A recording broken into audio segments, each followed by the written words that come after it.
These are excellent sources of inspiration.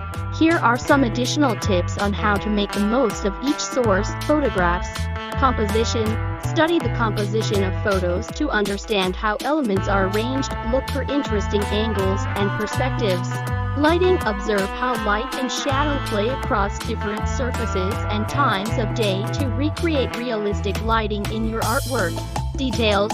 Pay attention to small details in photos, like the texture of soil, the pattern of leaves, or the expressions on farmers' faces. Field visits.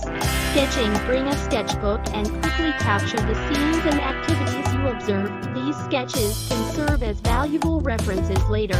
Photography. Take your own reference photos during field visits, focusing on unique aspects or moments that catch your eye. Sensory details. Note down sensory details like sounds, smells, and the feel, the environment, which can help add depth and authenticity to your work. Cultural references. Historical art. Study traditional paintings, sculptures, and crafts from agricultural societies to gain insights into how they represent their heritage. Symbols and motifs. Identify common symbols and motifs used in traditional art, and incorporate these into your own work to add cultural significance. Techniques. Observe the technique and styles used in traditional art, and experiment with incorporating these into your drawings and paintings.